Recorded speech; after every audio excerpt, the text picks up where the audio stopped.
বিএনপির কথা শুনবে, না হয় এখান থেকে ইউএনওগিরি ওসিগিরি ছেড়ে অন্য জায়গায় চলে যেতে হবে। বিএনপির কথা না শুনলে ইউএনওগিরি ওসিগিরি ছেড়ে অন্য জায়গায় চলে যেতে হবে। সামাজিক যোগাযোগ মাধ্যমে ছড়িয়ে পড়া এক ভিডিওতে চট্টগ্রাম দক্ষিণ জেলা বিএনপির আহ্বায়ক ও পটিয়া উপজেলা পরিষদের সাবেক চেয়ারম্যান ইদ্রিস মিয়ার এমন মন্তব্য ব্যাপক বিতর্কের জন্ম দিয়েছে।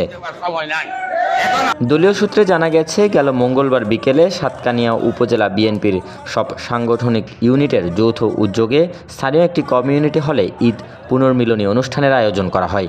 এতে প্রধান অতিথির বক্তব্যে বিতর্কিত এসব কথা বলেন ইদ্রিস মিয়া। ঐক্যবদ্ধ হবে, প্রশাসন বাধ্য হবে বিএনপির কথা শুনতে।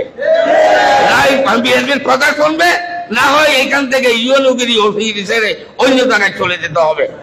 তাদেরকে আর সুযোগ দেওয়া যাবে না। অনেক সুযোগ দিয়েছি, এখন আর সুযোগ দেওয়ার সময় নাই। গত 2 ফেব্রুয়ারি চট্টগ্রাম দক্ষিণ জেলা বিএনপির আহ্বায়ক করা হয় মোহাম্মদ ইদ্রিস মিয়াকে। তবে এরই মধ্যে নানা কাজে নিজ দলে সমালোচনার শিকার হয়েছেন তিনি। গত শুক্রবার তাকে প্রত্যাহারের দাবিতে বিক্ষোভ মিছিল ও প্রতিবাদ সমাবেশ করেছে পটিয়া উপজেলা ও পৌরসভা বিএনপি এবং অঙ্গ সংগঠনের নেতাকর্মীরা। পটিয়া উপজেলা বিএনপি নেতাদের সম্পর্কে কুরুচিপূর্ণ মন্তব্যের প্রতিবাদেই বিক্ষোভ মিছিলের আয়োজন করা হয়।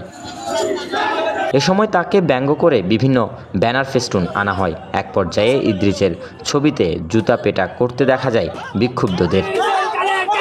আহ্বায়কের দায়িত্ব পাওয়ার আগে ইদ্রিস মিয়া চট্টগ্রাম দক্ষিণ জেলা বিএনপির সহ সভাপতি ছিলেন। Desk report, news now 24।